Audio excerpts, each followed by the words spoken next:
Nous sommes très heureux, effectivement, de vous accueillir dans notre nouvelle salle, Les Restos. Et à ce propos, nous aurons une pensée pour notre collègue et ami regretté Alain Montier, qui a disparu il y a un an, pratiquement à la même période, et qui avait été chargé, entre autres, de la conduite et de la construction de cette salle. Cette salle, à vocation sportive et éducative, remplace le temps de sa rénovation la maison de Garéoul. La maison de Garéoul qui reste le bâtiment ô combien emblématique et symbolique. Je vais d'abord excuser monsieur le sous-préfet de Brignoles et madame Françoise Dumont, sénatrice du Var, retenue dans d'autres obligations. Je vais excuser également le président de l'agglomération, Didier Brémond, qui a demandé à Chantal Lassoutani, madame la conseillère départementale, de le représenter en tant que maire, et il a demandé à son premier vice-président de l'agglo de le représenter. Alors, escalité, je vais écouter attentivement ce que va raconter le maire de Garéoul. Et je rassure tout de suite mes collègues de l'agglomération que je ne vais pas abuser de cette fonction temporaire pour promettre monts et merveilles au maire de Garéoul. Et pourtant, Dieu sait s'il a des projets dans les tiroirs, il y en a au moins pour 3 mandats. Voilà. Alors je salue les personnalités qui nous ont fait l'honneur de répondre à notre invitation. En premier lieu, M. Franck Giletti, député de la circonscription. Monsieur le sénateur André Guiol, qu'on ne présente plus. Pour une fois, je dis, c'est monsieur le sénateur, d'habitude il fallait un quart d'heure pour énoncer tous ces titres. Voilà. Les représentants, alors le représentant de la région s'est excusé. Notre département est représenté par Marie-Laure, notre conseillère départementale, j'allais dire préférée en ce qui me concerne, avec son binôme Jean-Martin Puisano, le maire entre autres de Garéoul. C'est le canton de Garéoul. Donc c'est le maire de Méhoun, et puis Chantal Lassoutani, qui est également donc conseillère départementale et qui est la première adjointe du président Didier Brémond. Il y a également les maires de l'agglomération Provence Verte, certains maires en particulier du canton, parce qu'il y a plusieurs manifestations analogues dans la Provence Verte et on s'est un peu partagé les rôles. Donc il y a le maire de Néoul, M. Christian Rizer, le maire Michel Gros, qui est le maire de la Roque-Boussane, qui est le président du PNR. Il y a également Patrice Tonarelli, le barbu derrière, qui se cache, c'est le maire de Rougier. Il y a également Olivier Hoffmann, le maire de Saint-Asasie. Il y a le maire de Fort-Calquéré, petit cachetier qui est derrière. C'est Gilbert Bringand, et puis le maire de Roquebaron, évidemment, hein, Jean-Claude Félix. Voilà. Je n'oublie pas les présidents de syndicats également, sont Lionel Mazzotti, qui est le premier adjoint de Garéoul, mais il a tous les vices, il est également président du Cibus à nous. Il y a également Michel Leverrer, qui est le président des chemins du canton. Je n'oublie pas mes chers collègues élus du conseil municipal et les membres du conseil municipal des jeunes. Ça fait un grand plaisir qu'ils soient présents aujourd'hui. Je les remercie, en particulier donc Emmanuel Bottero, qui est Cornac en quelque sorte, et Cédric, qui est dans le pôle. Je n'oublie pas également les maires honoraires. Les maires, voilà, nos collègues, les maires surtout de l'ancienne communauté de communes du Val d'Isole, les maires avec qui nous avons donc géré nos communes pendant de longues années. Mesdames et messieurs, les représentants des autorités religieuses, à ce titre, j'excuse également le père Guéry, très fatigué, et les autorités civiles et militaires, les représentants des services déconcentrés de l'État, en particulier la gendarmerie, par son major, les pompiers, Philippe Vallot, l'UISS-7, le Trésor public. Il y a un fort contingent également du 54e régiment d'artillerie. Donc, je vous remercie, mon commandant, mon lieutenant, mon adjudant. Les partenaires traditionnels des chambres consulaires, l'Aude-et-le-Var, la Sorre, le Civette, Terre de Cuisine, les acteurs économiques et sociaux, les présidents des associations patriotiques, culturelles, caritatives et sportives, Madame la directrice des services municipaux, Monsieur le directeur des services techniques municipaux, et tout simplement les chers amis. Alors, nous voici donc réunis aujourd'hui à l'occasion de notre traditionnelle cérémonie des vœux. Moment, comme vous le savez, privilégié de partage et de convivialité. Après 2 années difficiles, pour les raisons que vous connaissez, je vais simplement et rapidement, je ne vais pas faire comme hier, hier ça a duré 1h15. Aujourd'hui, j'aurai 15 minutes de moins.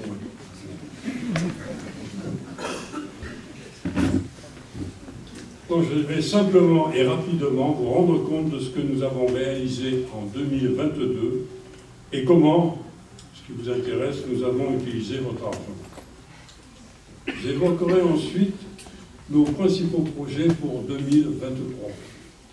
Je voudrais d'abord rendre un hommage appuyé à l'équipe qui m'entoure en rappelant la place centrale que ses membres occupent dans notre commune par leur présence, leur parole, leur écoute, leur contact permanent avec les Garéoutaises et les Garéoutais, pour toutes les missions qu'ils accomplissent quotidiennement au service de nos concitoyens.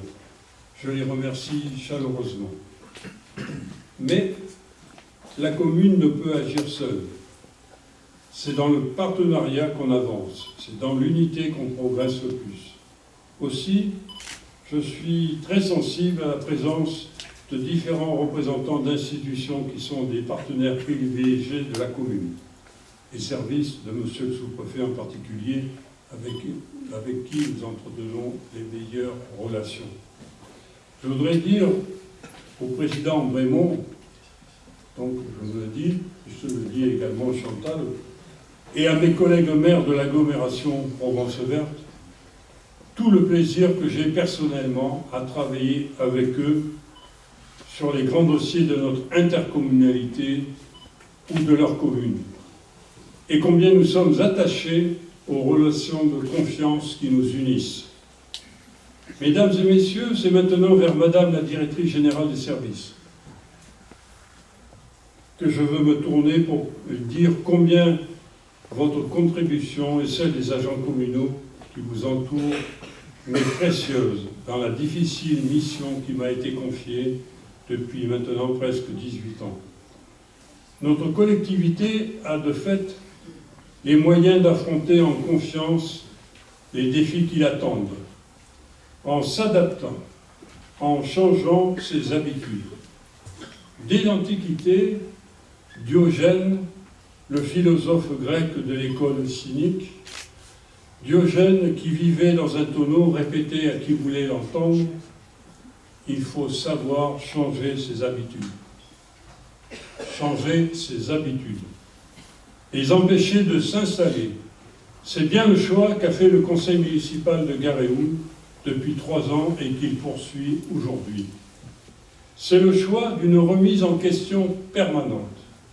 Le choix d'une administration qui refuse l'engourdissement de la routine et qui demeure à l'écoute des gens. Une collectivité qui reste solidaire parce qu'elle sait garder le cœur et les yeux grands ouverts. C'est aussi le choix guidé par la situation économique, sociale, les contraintes des normes et règlements. En un mot, les contraintes de ce que certains de nos collègues appellent déjà la dictature bureaucratique. Le choix d'une collectivité qui se donne les moyens d'innover et qui ne répond pas aux problèmes d'aujourd'hui, avec les solutions d'hier et l'organisation d'avant-hier. Le choix d'une réorganisation des services plus en rapport avec les besoins des Garéoutais. Le choix de faire mieux sans augmenter les impôts. J'ai bien dit, le choix de faire mieux sans augmenter les impôts. Le choix délibéré d'associer les citoyens garéoutais à certaines missions humanitaires ou sécuritaires. Je veux parler des associations, de la réserve communale et des membres de la participation citoyenne qui ont tous effectué un travail extraordinaire, un travail remarquable. Voilà la justification des transformations que nous mettons en œuvre dans notre organisation depuis 2 années. 2021 et 2022 ont été des années marquées par la pandémie et par une perte sensible des dotations. Excusez du peu, presque 1 million d'euros qui manquent dans la caisse. Cette perte a évidemment fragilisé nos capacités en termes de fonctionnement. Pour autant, en 2022, nous n'avons pas relâché nos efforts. Ainsi, nous pouvons vous rendre compte des réalisations suivantes. Je veux parler des travaux effectués sur le chemin Malraux, les allées Verlaine et Musset, l'aménagement du parc du Vivier, qui est devenu un véritable poumon vert et le lieu de vie du centre de la cité. La mise en œuvre de la maison des associations, l'ouverture d'une classe supplémentaire à l'école maternelle, l'ouverture de la maison France Service, l'intégration, ô combien attendue, de l'école de musique du Val d'Isole au sein du conservatoire de l'agglomération Provence-Verte, ce qui apporte un plus extraordinaire au niveau de la culture de Garéoul. L'optimisation de la consommation de l'éclairage public qui s'est traduit par des économies significatives. Enfin, après 2 années moroses, une 50aine d'événements ont rythmé cette année 2022, permettant à tous de profiter de moments festifs gratuits. J'ajouterai également notre soutien permanent au monde associatif. Nous avons décidé avec mes collègues de maintenir au même niveau les subventions qui nous demandaient, alors même que dans le même temps, nous avons réduit de façon drastique les dépenses de fonctionnement de la mairie. 2023 sera une année de mi-mandat, une année de transition, une année importante au niveau des réalisations, au premier rang desquelles figurent les opérations tant attendues également, Boulevard Gate et Mourillon, 2 artères principales du centre de Garéoul. Ces travaux comprendront le réaménagement des plateformes, en incorporant le plan vélo, la réfection des réseaux, de la chaussée, l'enfouissement des lignes, l'optimisation du stationnement. Ces travaux devraient démarrer au début du 2e semestre de cette année. La construction de la halle couverte, place du Général de Gaulle. La rénovation, enfin, de la maison de Garéoul. La création du parc de l'île aux loisirs à l'emplacement de l'ancienne piscine. Le développement du plan cyclable. La poursuite des études du sol pour la réalisation de la future piscine couverte, construction de la compétence de l'agglomération. Enfin, la révision du plan local d'urbanisme, le fameux PLU. L'objectif de cette révision est de mettre en adéquation le maintien de la qualité de vie des Garéoutais, le maintien de la qualité de notre patrimoine, de notre environnement et, bien sûr, le respect des dispositions de la loi Allure. La loi Allure, c'est l'accès au logement et un urbanisme rénové. Cette loi redoutée et contestée par la très grande majorité des maires de France nous contraint sous peine de pénalité financière, 126 000 € pour l'année quand même, à construire des logements. Alors là, je m'adresse aux parlementaires, ce n'est pas un piège, des trucs, puisqu'on s'est entretenu sur ce même sujet, tous les trois, et je crois qu'on n'a pas d'avis divergent en l'espèce. Il faut absolument que le Parlement, très rapidement, revienne sur cette loi à lire, sinon on va à la catastrophe, et je ne vous cache pas ce que disait d'ailleurs le maire de Brignoles hier soir, si on le laisse en l'état, c'est le début de la ruine des communes. Entendons-nous bien d'ailleurs sur le fait que nous sommes conscients qu'il y a effectivement des besoins de logement pour les Garéoutais jeunes ou moins jeunes, mais nous n'avons pas la capacité à l'heure actuelle, ni les moyens de combler ce déficit de logement. Nous sommes sous les fourches codines de l'État qui va nous assommer chaque année à coup de 126 000 grâce donc au logement situé sur l'ancienne coopérative, en construction sur l'ancienne coopérative. On a diminué de moitié déjà la pénalité. Nous serons par contre particulièrement vigilants sur l'attribution de ces logements. Je voudrais m'arrêter un instant sur les aides accordées par nos traditionnels partenaires financiers, sans lesquels la construction, par exemple, de cette salle aurait été impossible.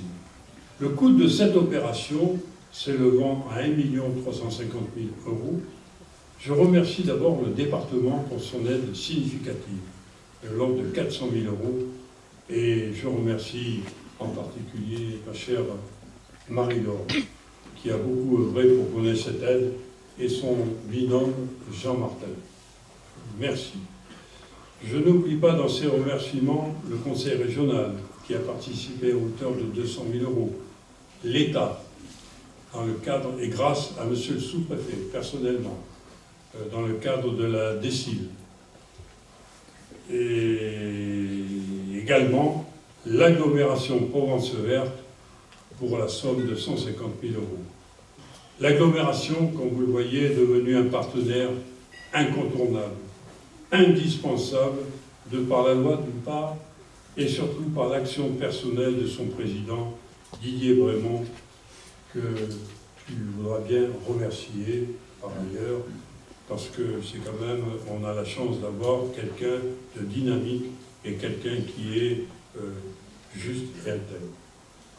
Ainsi, la municipalité restera concentrée sur la gestion de tous ces dossiers et déterminée à mener à bien les défis que nous avons relevés depuis 2020.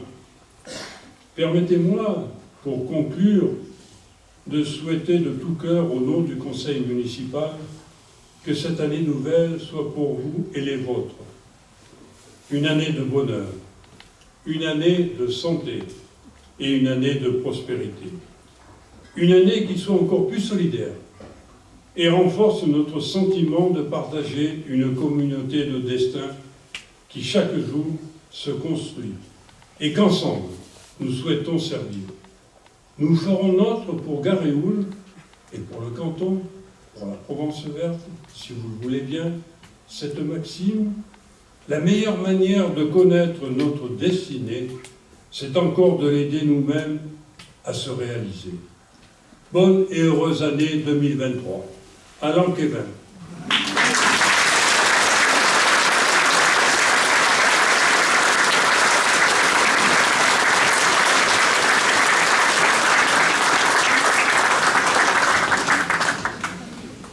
Je voudrais maintenant appeler Madame la Directrice Générale du Service. Je voudrais, au nom de la municipalité, remercier donc Madame la Directrice pour le travail qu'elle fait avec beaucoup d'abnégation, de sérieux, de fidélité et de courage.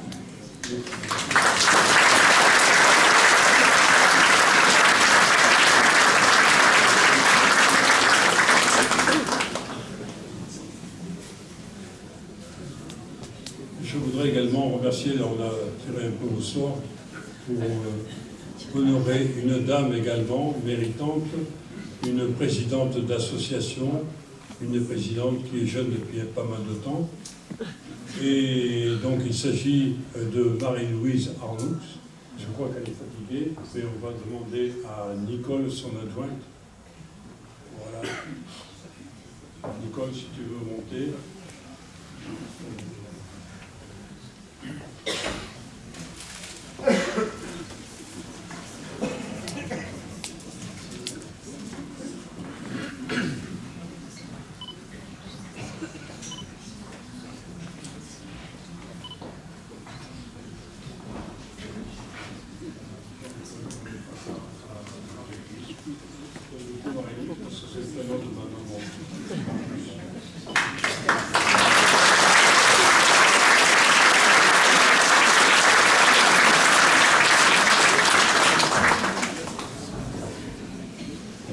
Je ne vais pas regarder le discours une deuxième fois.